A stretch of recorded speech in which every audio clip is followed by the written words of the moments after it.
Principles of natural justice introduction. बच्चों, natural justice कोई written law नहीं है, बल्कि फेयरनेस और जस्टिस का कॉन्सेप्ट है। सिंपल शब्दों में, जब भी कोई अथॉरिटी किसी आदमी के राइट्स को अफेक्ट करे, तो उससे फेयर, जस्ट और रीजनेबल तरीके से काम करना चाहिए। एडमिनिस्ट्रेटिव लॉ में नेचुरल जस्टिस का रोल बहुत इंपॉर्टेंट है, क्योंकि एडमिनिस्ट्रेशन के पास वाइड डिस्क्रिशनरी पावर्स होती है। अगर नेचुरल जस्टिस फॉलो ना हो, तो डिसीजन आर्बिट्ररी हो जाता है। Main principles of natural justice. Generally 3 main principles होते हैं। 1. Rule against bias. 2. Fair hearing audi alteram partem. 3. Reason decision. साथ ही कुछ सिचुएशंस में एक्सक्लूजन भी होता है।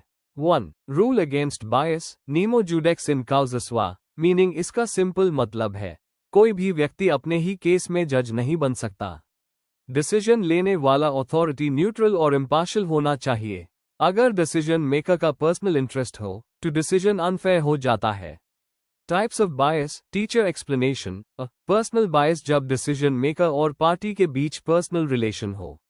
एग्जाम्पल, अगर ऑफिसर अपने दोस्त या रिलेटिव के खिलाफ केस डिसाइड कर रहा है। बी. पेक्यूनियरी बायस जब डिसीजन मेकर का फाइनेंशियल इंटरेस्ट हो। इंपॉर्टेंट पॉइंट, यहां इंटरेस्ट कितना छोटा है, ये मैटर नहीं करता। सी. सब्जेक्ट मैटर बायस जब अथॉरिटी पहले से हाई इशू पर ओपिनियन बना चुकी हो। Case law 1 v. Union of India 1969।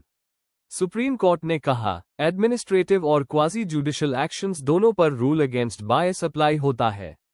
Selection board का एक मेंबर खुद कैंडिडेट था, इसीलिए डिसीजन इनवैलिड हो गया।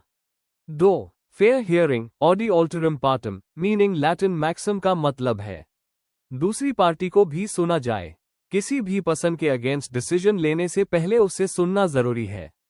Elements of fair hearing. Notice person को पहले ही बताया जाना चाहिए, चार्जेस क्या है, कब हियरिंग होगी। विदाउट नोटिस मतलब नो फेयर हियरिंग होगा। B. Opportunity of hearing. Person को अपनी बात रखने का मौका मिलना चाहिए, ऑरल या written representation.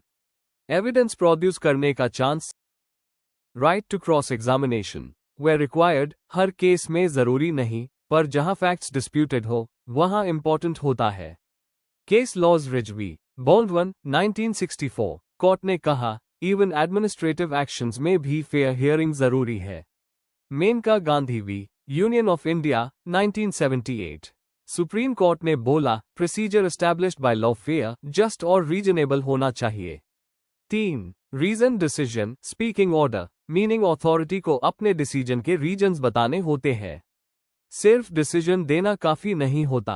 Why this decision का आंसर होना चाहिए। इंपॉर्टेंस ट्रांसपेरेंसी बढ़ती है, आर्बिट्ररी पावर कंट्रोल होती है, जुडिशियल रिव्यू पॉसिबल होता है। Case law Siemens engineering v. Union of India 1976।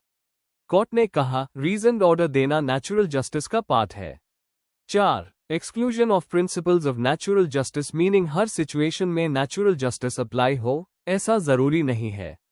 कुछ केसेस में इसको एक्सक्लूड किया जा सकता है।